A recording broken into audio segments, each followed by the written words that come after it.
పరిశుద్ధాత్మని కుమరించమని యేసునామమున అడుగుతున్నాం తండ్రి. దేవుడు నూతన సంవత్సరం మరోసారి మీ మధ్య నడిపించిన దేవాది దేవునికి మహిమ కలుగును గాక. మమ్మల్ని ప్రేమతో ఆహ్వానించిన దైవ సేవకులకు ప్రేమ భోజనాలతో నేర్చుకుంటున్నాను. సమస్త మహిమ గల ప్రభావం దేవునికి కలుగును గాక. ఆమేన్. హల్లెలూయా. దేవుడు నిజంగా అద్భుత కార్యాలు ఆశ్చర్య కార్యాలు చేయడానికి సమర్థుడైన దేవుడు మన యేసే. దేనికి స్తోత్రం. హల్లెలూయా. ఆయన ఒక్కడే మహాచర్యమైన కార్యములు చేయటకు సమర్థుడు. మనం ఏదైతే ఆశించి దేవుని సన్నిధిలోకి వచ్చినామో మనందరి జీవితంలో దేవుడు ఈ రోజు గొప్ప కార్యాలు జరిగించబోతున్నాడు. దేవుడికే మహిమ కలుగును గాక. హల్లెలూయా. చూడండి, ఇక్కడ చూసినట్టయితే నేనే చదువుతా చూడండి. సిరియా రాజు సైన్యాధిపతి నేయమాను ఒకడు ఉండెను. అతని చేత యెహోవా సిరియా దేశంలోకి చేమ కలుగ చేస్తున్నాడు గనుక అతను తన యజమాని దృష్టికి గండై దయ పొందిన వాడైనను. అతను మహాపరాక్రమశాలి అయినాడు, కానీ అతను కుష్ఠరోగి. సిరియాలు గుంపులు గుంపులుగా బయలుదేరి ఇశ్రాయేలు దేశం మీదకి పోయి ఉండేది. వారంచట నుండి ఒక చిన్నదాన్ని చెదగొట్టేగా అది నయమాను భార్యకు పరిచారం చేయించును. అది శుభ్రం దేశంలో ప్రవక్త దగ్గర నా ఏలియా ఉన్నాడని నేను ఎంతో కోరుచున్నాను. అతను నా ఏలియాకి కలిగిన కుష్ఠరోగం బాగు చేయనని తన యజమాని వారితో అన్నాను. నయమాను రాజు లోకకు పోయి ఇశ్రాయేలు దేశం చిన్నది చెప్పిన మాటలు అతనికి తెలియజెప్పగా సిరియా రాజు నేను ఇశ్రాయేలు రాజులకు దూత చేత పత్రిక పంపించి ఆజ్ఞయించడు కనుక అతడు 20 మణుగుల వెండి 1,20,000 రూపాయల బంగారము 10 దుస్తుల బట్టలు తీసుకుని ఇశ్రాయేలు రాజులకు పత్రికలు అప్పగించను. దేవుడు మాట దీవించిన గాక. ప్రార్థన చేసుకున్నాం. మీరే మాట్లాడి మహిమ ఘనత ప్రభావం పొందమని యేసునామమున తండ్రి. ఆమేన్. హల్లెలూయా. మనలో చూసినట్టయితే అనేకులు చూసినట్టయితే బలహీనంగా ఉండొచ్చు, వ్యాధిగ్రస్తులు ఉండొచ్చు, లేదా మన బలహీనతను బట్టి లేవలేని స్థితిలో, కృంగిపోయిన స్థితిలో, లేదా ఆర్థికంగా అన్ని విషయాల్లో శ్రమలో కానీ కృంగిపోయిన వారిగా ఉండొచ్చు. కానీ కృంగిన వారిని లేవనెత్తువాడు ఆయనే. దేనికి స్తోత్రం. హల్లెలూయా. బలహీనులకు బలాభివృద్ధి ఇచ్చేవాడు ఆయనే. ఎప్పుడైతే అలసిపోయి లేవలేని స్థితిలో ఉంటామో అప్పుడు ఆయన వాక్కును పంపి మనల్ని బాగు చేయను. దేనికి స్తోత్రం. హల్లెలూయా.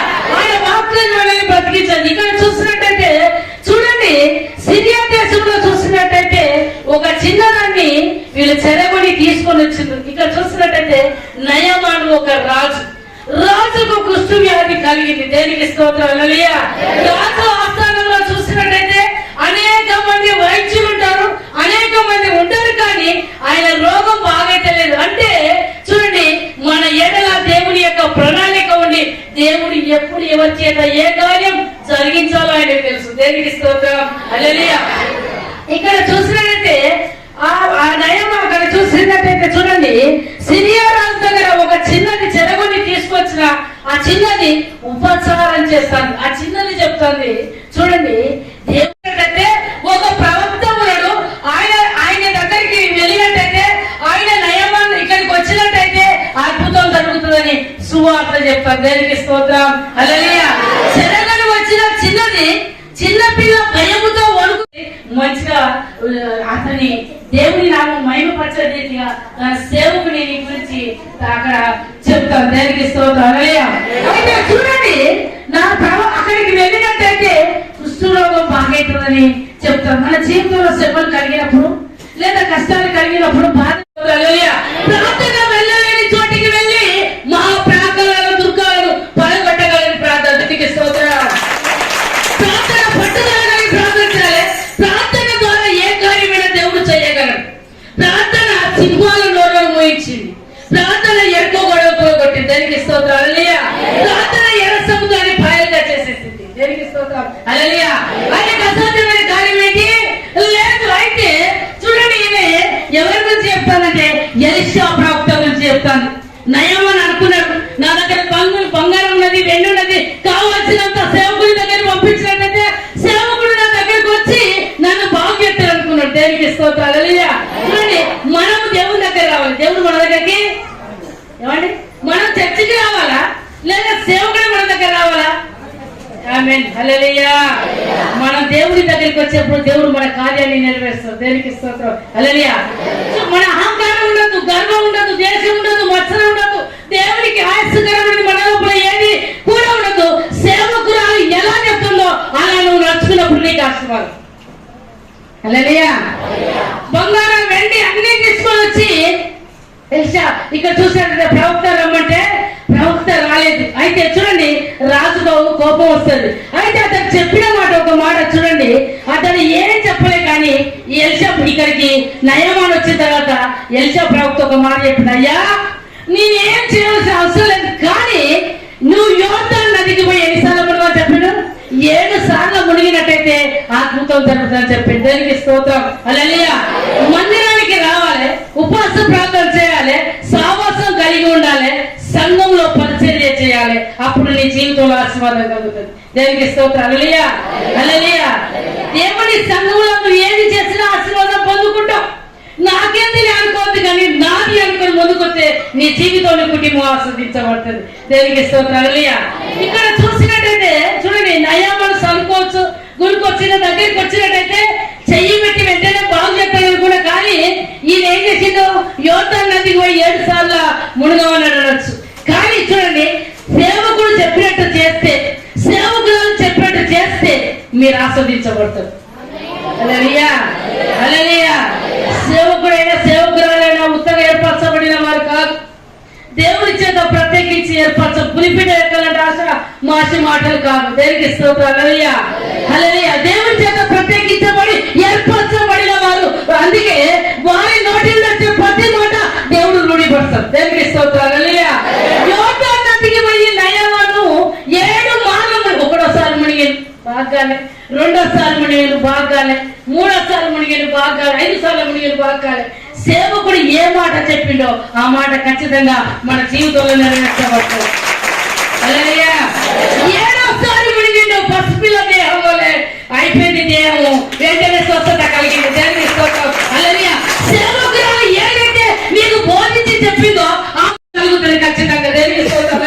నా కొరకే ఆలోచన రావద్దు, కానీ మన జీవితాలు సర్దిద్దుకున్నప్పుడు, వాక్యానికి విజయం చూపినప్పుడు, వాక్యానికి లోపడ్డప్పుడు, సంఘానికి కట్టుబడ్డప్పుడు, అప్పుడు మన జీవితంలో కార్యాలు జరుగుతాయి. దానికి స్తోత్రం. హల్లెలూయా.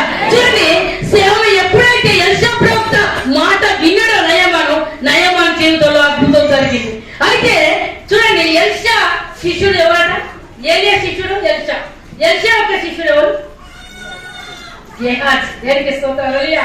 ఎలీషా ఎమ్మటైనాడు గేహాజీ. స్వస్థత కలగగానే బంగారం వెండి అన్ని తీసుకొని ఈ ప్రవక్త దగ్గరికి వచ్చినట్టయితే, అయ్యా ఇది నాకు ఏది వద్దని పంపించిండు. అయితే సాతాను గేహాజీని పట్టుకున్నది. అప్పుడు అనుకున్నాడు ఆయన, ఈ పిచ్చోడు మా సేవకుడు, బంగారం వద్దు, వెండి వద్దు, ఈ దుస్తులు అంటాను అనుకొని ప్రవక్తకు జరగకుండా ఆయన వెళ్ళి, అయ్యా మా సేవకుడు అప్పుడు వద్దన్నాడు కానీ మనసు మార్చుకున్నాడు, ఇప్పుడు నాకు ఇయ్యమని అడుగుతాను. దేనికి స్తోత్రం. హల్లెలూయా. ఎందుకంటే మీరు వెళ్ళే ప్రతి స్థలంలో చూడండి, పరిశుద్ధాత్మ దేవుని చేత నడిపించబడే దైవ సేవకులు ఉన్నారు. మీరు అబద్ధం ఆడినా కూడా సేవకులకు బయలుపరచబడ్డది. హల్లెలూయా. ఆదివారం ఎందుకు చర్చి రాలేదో, మీరు పోవద్దన్న గారికి ఎందుకు వెళ్ళో, ఎక్కడికి వెళ్ళో, ఆదివారం మందిరానికి ఎందుకు రాలేదో చూడండి, దేవ సేవకులకు తెలుసు. దేవునికి స్తోత్రం. హల్లెలూయా. అప్పుడు చూడండి, గేహాజీ పోయి అన్ని సమకూర్చుకుంటే అప్పటికి యెషయా ప్రవక్త అడిగాడు, నువ్వు ఎక్కడి నుంచి వస్తావు అంటే, ఎక్కడికి పోలే అన్నాడు. అప్పుడు ఒక మాట అన్నాడు, చూడండి, నా మనసు నీతో రాలేదన్నాడు. దేనికి స్తోత్రం. హల్లెలూయా. హల్లెలూయా. దైవ సేవకుడు ఆత్మ చేత నడిపించే దైవ సేవకుడు యొక్క మనసు నీతోనే రాలేదని ఒక మాట అన్నాడు. అక్కడ నీ సంతతి మొత్తం కూడా కుష్టి వ్యాధి కలుగుతాడు. దేనికి స్తోత్రం. హల్లెలూయా. అంటే ఏం తెచ్చుకున్నాడు? బంగారాన్ని, వెండిని, ఆస్తులను అన్ని కూడా కావాలని ఆశించిండు. సంత తరతరాలకు వ్యాధి సంక్రమించింది, కుష్టి వ్యాధి. ఒక శాపాన్ని తెచ్చుకున్నాడు. దేనికి స్తోత్రం. హల్లెలూయా. మన కుటుంబం అయితే దీవెన తెచ్చుకునే కుటుంబాలు ఉండాలి. మనల్ని చూసిన వారు తీర్చులు చూడాలి. ఈ పాత నిబంధన గ్రంథంలో చూసినట్టయితే, ఇంకా చూసినట్టయితే గేహాజీ కుటుంబం చూడండి శాపగ్రస్తంగా మార్చబడింది. అదే విధంగా చూసినట్టు అపొస్తలుల కార్యం 5వ అధ్యాయంలో కూడా అననీయ సఫీరా కూడా అబద్ధం ఆడినప్పుడు ఒక మనసు ఒక మాట అన్నాడు, నా మనసు నీతో రాలేదా, మీరు అబద్ధం చెప్పటకు సాతాను మిమ్మల్ని ఎందుకు మోసం పుచ్చింది అన్నది. దైవ సేవకుల దగ్గరికి వచ్చినప్పుడు మీరు కరెక్ట్ గా చెప్పాలి, ఏది కూడా అబద్ధం చెప్పొద్దు. దేనికి స్తోత్రం. హల్లెలూయా. ఎందుకంటే దేవుడి ఆత్మ చేత నడిపించబడే సంఘము, దేవుడి ఆత్మ చేత అభిషేకం పొందిన దైవ సేవకురాలు దేవుడి ఆత్మ చేత నడిపించబడతాది. మీరు ఏదైతే అడుగుతారో అది ఖచ్చితంగా మీ జీవితంలో దేవుడు జరిగిస్తాడు, అద్భుతం జరిగిస్తాడు. దేవుడు పరిశుద్ధ మాట దీవించి ఆస్వాదించును గాక. ఆమేన్. స్తోత్రం. ప్రభావిస్తోంచాలి. ఇక చేత పట్టి పిల్లలను దీవించండి. వినిన వాక్యం కూడా మన హృదయాలు బలవంతంగా మార్చమని యేసునామమున తండ్రి. ఆమేన్. స్తోత్రములు తండ్రి. దేవానికి స్తోత్రములు ప్రభువా. మరి మార్పుపరుచుకొని ప్రభువా మాకు గూఢమైన మార్గాలు ప్రభువానికి అమ్మగారిని మంచి మాటలు మాకు అమ్మగారిని బలంగా ఆడుకొని ప్రభువానికి స్తోత్రములు తండ్రి. మరి నాయనానికి స్తోత్రం. అయ్యగారిని సుద్ద ఇప్పుడు మంచి నాయన మాలోన ఉన్న మర్మాలు తెలియజేసి నీ మాటల ద్వారా ప్రభువా మేము సరి చేసుకొని మేము ముందుకు సాగడానికి నీ కృపాని పరిశుద్ధాత్మని కుమరించమని యేసుక్రీస్తు నామములో అడుగుతున్నాం తండ్రి. హల్లెలూయా. చప్పట్లు కొట్టుకుందాం. మీ అందరికీ నా వందనాలు తెలియజేస్తున్నాను. ప్రభు మిమ్మల్ని అందరినీ దీవించి ఆశీర్వదించి కాపాడి ప్రభు చూపును గాక. చాలా సంతోషం. మరొక మారు ఈ 2025 సంవత్సరం కూడా మీతో ఉండడానికి ప్రభు నా ఎడల ప్రభు చూపారు. ఈ రీతిగా ఈ సంఘంలో వాక్యం అందించటకు ప్రభు మమ్మల్ని బ్రతికించి నిలబెట్టినారు. దేవదేవునికి ఘనత మహిమ ప్రభావములు కలుగును గాక. హల్లెలూయా. చేతులు పైకెత్తండి. హల్లెలూయా. ఆడించండి. ప్రభు అద్భుతాలు చేస్తాడు. ప్రభు గొప్ప కార్యాలు మీ జీవితంలో చేస్తున్నాడు. ఆడించండి. హల్లెలూయా. హల్లెలూయా. హల్లెలూయా. హల్లెలూయా. హల్లెలూయా. 125వ కీర్తన 2వ వచనం ధ్యానం చేసుకుందాం. చుట్టూ ఉండాలి. Praise the Lord. హల్లెలూయా. ప్రార్థన చేసుకుందాం. ప్రభు ఆయన మాటలు దీవించి వెనుకలో నూరంతల ఫలింపచ్చి వినగల చెవులు గ్రహింపగల హృదయము దయచేని ఆత్మ చెప్తున్న సంగతులు చెవిగలవాడు వినుగాక. యేసు నామములో ప్రార్థిస్తున్నాము తండ్రి. దేవుని బిడ్డలారా, దేవుడు నిత్యము తన ప్రజల చుట్టూ ఉండను. 2వ వచనం ఏమంటుంది చదవండి. 120 ఉన్నట్టు యెహోవా ఇది మొదలుకొని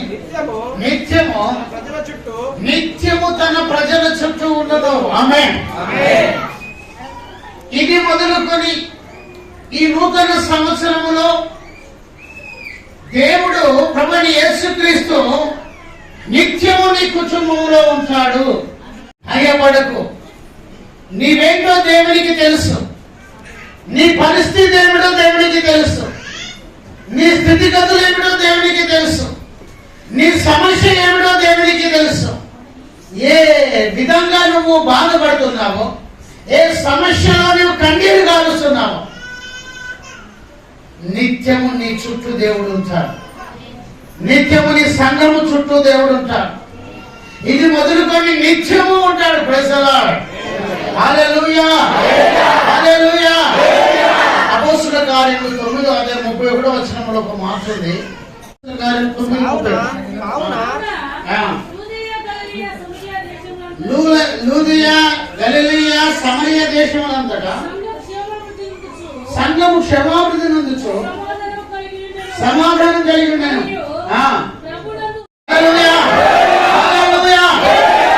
సంఘము విస్తరిస్తున్నది. లూదయ, సమరయ, గలిలయ ప్రాంతాలకు విస్తరిస్తా ఉన్నాయి. ఎందుకు అంటే ప్రభు తోడున్నాడు. ప్రభు సంఘముతో ఉన్నాడు. ప్రభు వాడితో ఉన్నాడు.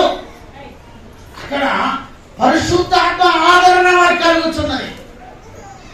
అక్కడ ఏమని రాయబడి చదవండి. 31 చివరి లైన్. సమాధానం కలిగి ఉండెను. ప్రభునందును భయమును పరిశుద్ధాత్మ ఆదరణ కలిగి నడుచుకొనుచు విస్తరిస్తా ఉన్నది సంఘం. ఈ రోజు దేవుడు నీకు తోడుంటే యెరూషలేము చుట్టూ పర్వతములు ఉన్నట్టు ప్రభు నీకు తోడున్నాడు. నీవు విస్తరింపబడతావు. నీ వ్యాపారం దీవించబడుతుంది. నీ కుటుంబం దీవించబడుతుంది. నీ పిల్లలు దీవించబడతారు. నీ గర్భఫలము, భూఫలము, పిండి పిసుకుతోటే సంవత్సరం దీవించబడుతుంది. Praise the Lord. Hallelujah, hallelujah. ప్రభువుకు మహిమ కలుగును గాక. నీతోనే ఉంటాడు ప్రభు. నిన్ను ఆలుకొని ఉంటాడు. నువ్వు ఎక్కడికి వెళ్ళినా ప్రభు వస్తాడు. Praise the Lord. Hallelujah, hallelujah, hallelujah, hallelujah. ఈరోజు దేవుడు నీతో మాట్లాడుతున్నాడు. నీతో ఉండి నిన్ను కాపాడుతున్నాడు. దేవుడు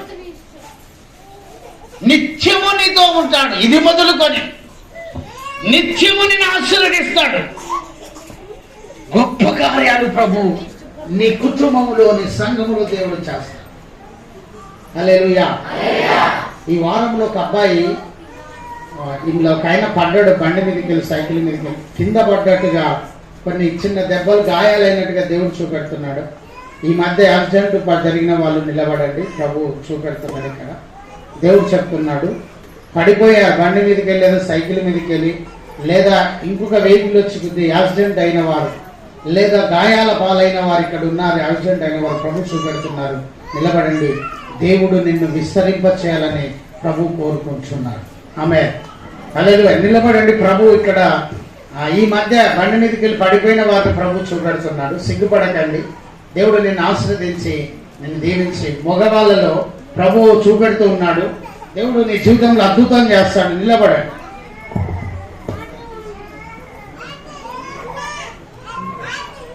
ఎవరైనా పేరు వస్తే లేండి, ఎవరైనా యాక్సిడెంట్ ఇక్కడ నూనె పడి గాయమైన వారిని దేవుడు చూపెడుతున్నాడు. ఒక ఆమె ఇదది బోళ్ళు శుభ్రపరుస్తుండగా కింద పడిపోయింది. దేవుడు చూపెడుతున్నాడు. ఒక ఆమె గిన్నెలు తోముతుండగా కింద పడ్డది. ఒక ఆమె గ్యాస్ దగ్గర నూనె పడి ఒక ఆమె మరి గాయమైనట్టుగా ప్రభు చూపెడుతున్నాడు. అలాంటి వారు ముగ్గురు చూడండి. నిలబడండి. ప్రభు అద్భుతం చేస్తున్నాడు. హల్లెలూయా జీసస్. హల్లెలూయా, హల్లెలూయా. నా మాట అర్థమవుతుందా? ఇక్కడ నూనె పడి గాయమైన వారు, పొయ్యి దగ్గర మరి గాయమైన వారు ఉన్నారు. ప్రభు చూపెడుతున్న నిలబడండి. ప్రభు వారి జీవితంలో అద్భుతం చేస్తాడు ఈ రోజు. దేవుని స్తోత్రం.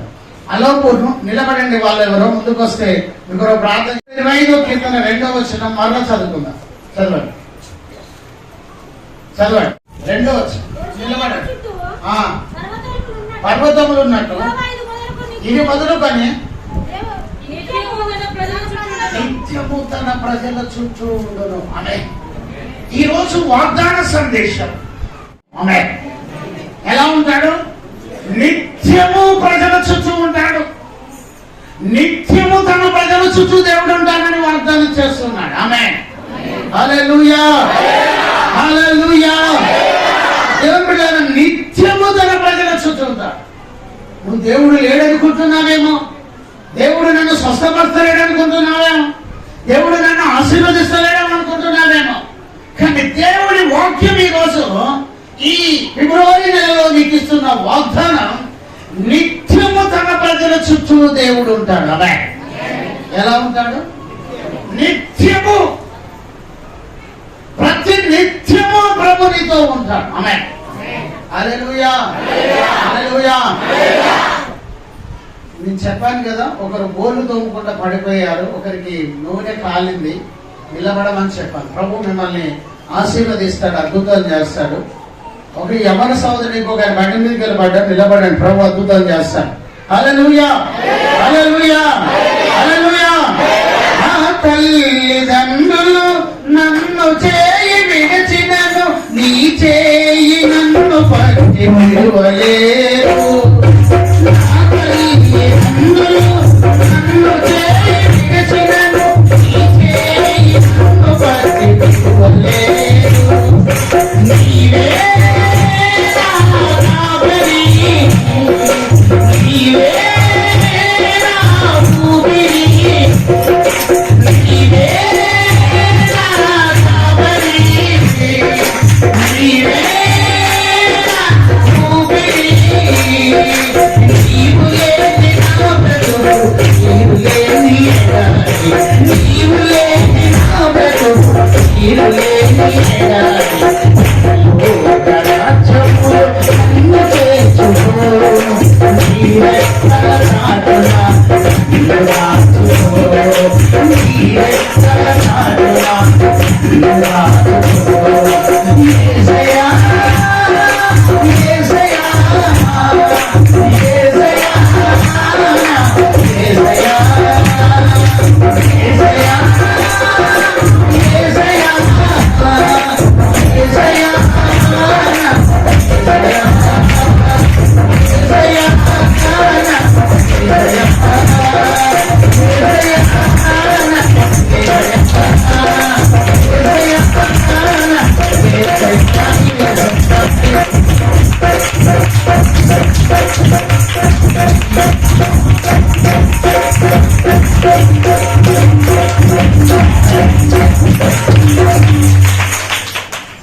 నిత్యము నీతో ఉండే దేవుడు యేసు ప్రభు.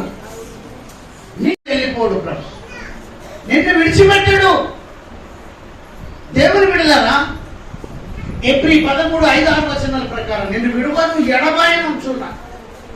యోషువ 1:3-5 వచనాల ప్రకారం నిన్ను విడువను ఎడబాయను అంటున్నా. నీకు ఇస్తాను. హల్లెలూయా, హల్లెలూయా, హల్లెలూయా. దేవుని బిడ్డలారా, నిత్యము నీతో ఉండే దేవుడు. భర్త ఏం చేస్తాడంటే, యవనస్తులే, అమ్మాయికి చిన్న పాప ఉంది, ఒక ఆడపిల్ల జన్మించింది, చిన్న పాప 2 years, 2 సంవత్సరాల పాప. భర్త ఇంకో స్త్రీతో అక్రమ సంబంధం పెట్టుకొని ఇంటికి వస్తలేడు. ఎన్నోసార్లు చూసింది చూసింది చూసింది. ఇదిగో చర్చికి వెళ్తుంది, ప్రార్థన చేస్తుంది, దేవుడికి చెప్తుంది, ప్రార్థన చేస్తా ఉంది, బైబిల్ చదువుతుంది, పాటలు పాడుతుంది, ప్రార్థన చేస్తుంది, వాక్యం చదువుతుంది, గొప్ప ప్రార్థన బొర్ర. ఎంత చేసినా భర్త మారడం ఎన్నోసార్లు నాకు చెప్పింది. నేను చెప్పాను, దేవుడు నీ భర్తను మారుస్తాడు, నీతో దేవుడు ఉన్నాడని చెప్పి. నీతో యథార్థంగా జరిగిన సంఘటన, నిజంగా జరిగిన సంఘటన చెప్తున్నాను.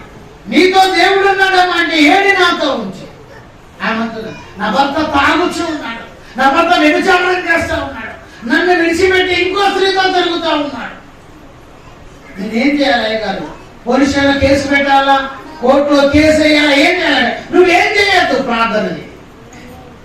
నేను చెప్పాను, నువ్వేం చేయొద్దు, ప్రార్థన.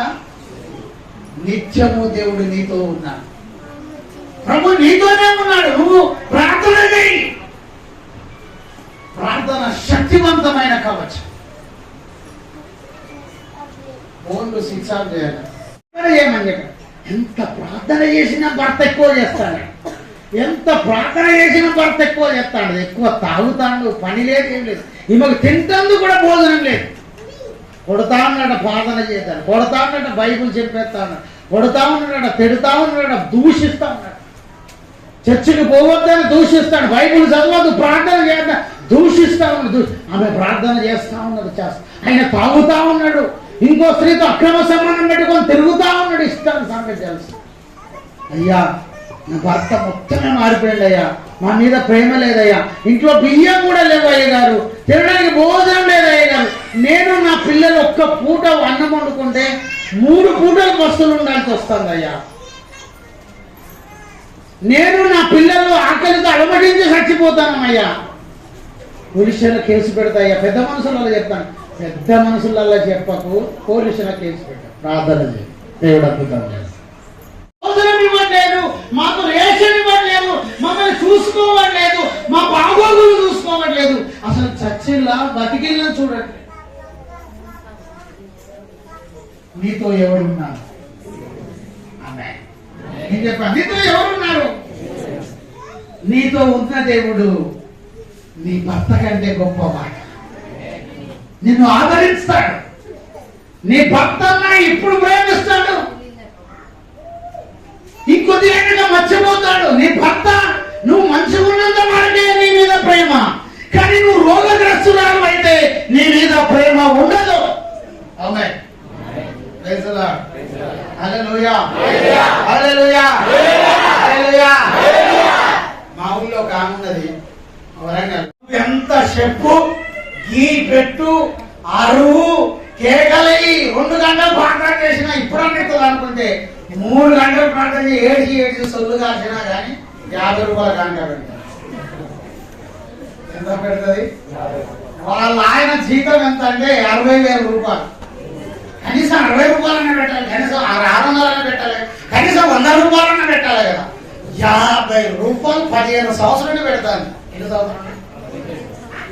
అయ్యగారు మా కాడ ఎక్కడేం పైసలు లేవు, అయ్యగారు ఎక్కడేమో నెలకు 60,000 వస్తాను, మనసులో నెలకు 60,000 వస్తాయి. ఈ పిసినాన్ని కూరగాయలు సరిగా పోనది, ఇయ్యాల తొక్కు చేసుకుంటే, ఇయ్యాల పచ్చడి చేసుకుంటే వారం రోజులు తింటది. ఈ కూరగాయలు తెచ్చుకొని ఒక్కొక్క కూరగాయ, ఈ రోజు బీరకాయ 1/2 కిలో బీరకాయ తెచ్చుకొని అలాగే 2 బీరకాయలు వండుకొని 3 బీరకాయలు పక్కన పెట్టి దాచుకుంటది. అది 1/2 కిలో చికెన్ తెచ్చుకొని అలా 2 ముక్కలు వండుకొని 3 ముక్కలు ఎండేసుకుంటది. ఈమె కట్ట కూరట, ఈమె కట్ట పోగాలట, ఈమె కట్ట కష్టాలట. ఎంత పిసినారుదంటే ఎప్పుడు చూసినా 50 రూపాయలు ఖర్చు. నేను అమ్మ మీకు శోధన ఉండదమ్మా, నేను ప్రార్థన చేస్తానమ్మా, మీకు కష్టం ఉండదమ్మా, నేను ఉపవాసం ఉంటానమ్మా, ఏ రోగం లేదు, నాకు ఏ కష్టం లేదు, చేదపడలేదు, మాకు అయ్యగారు అట్లనే చెప్తావు, కానీ నా కానుక మాత్రం నేను మార్చుకోను అన్నాయి. నువ్వు ఎంత చెప్పు, నేను మాత్రం దశమాగం ఇయ్యా, 50 మాత్రం పెరగాలి అన్నాయి. నా మనసులో సరేది ప్రార్థన చేద్దాను, ప్రార్థన చేసుకున్నాను. ఒకరోజు ఆమెకు పక్షపాతం వచ్చింది. ఏ రోగం వచ్చింది? ఒక కానం ఖరాబైంది, శయ్యం ఖరాబైంది, మూజం ఖరాబైంది. అయ్యా గారు నా కొరకు ప్రార్థన చేయి, నా కొరకు ప్రార్థన చేయి, నా మూజెందుకు ఖరాబైంది, నా శయ్యందుకు ఖరాబైంది, నా కాలెందుకు ఖరాబైంది, చెప్పండి. నువ్వు రమ్మన్నప్పుడు చేసుకొచ్చినావా? నా మనసులో అనుకుంటాను, ఏం కదమ్మా, ఏం కదని బయటకు అంటారా? నా మనసులో మాత్రం రమ్మన్నప్పుడు చేసుకొచ్చినావా? ప్రార్థన చేయనప్పుడు చేసినావా? 50 రూపాయలు తప్ప 15 సంవత్సరాలు పెరిగిందా? పెరగలేదు. ఇక వర్షంతో రమ్మంటే రాగా ఇక సరే పోనీ అనుకొని బాగా ప్రార్థన చేసిన, ఒక 2 గంటలు ఏడుచుకున్న ప్రార్థన చేస్తే 3కి చక్కగా అయింది. ఈ 3కి చక్కగా అయినా కానీ 100 రూపాయలు పెడుతుంది అనుకున్నా. అదే అంటే హల్లెలూయా. ఏం తెచ్చింది? అదే కాక మళ్ళీ ఏడుచుకున్న ప్రార్థన చేసింది, చెయ్యి చక్కగా వచ్చి. ఇక ఇప్పుడు పెరుగుతుంది 200 అనుకోండి, ఎందుకంటే చెయ్యి ఇచ్చే చెయ్యి కదా. ఓహో ఇన్ని రోజులు చెయ్యి పడిపోయింది కానీ 50 రూపాయలు ఇచ్చింది, ఇప్పుడు చెయ్యి చక్కగా అయింది, ఇప్పుడు 200 వస్తుంది అనుకోండి, అదే 50 పెట్టింది. ఇక ప్రార్థన చెప్పలేదు. ఇక ఏమని చెప్తానా? ఏదో గట్టిగా ప్రార్థన చెప్తలేదు. ఎందుకంటే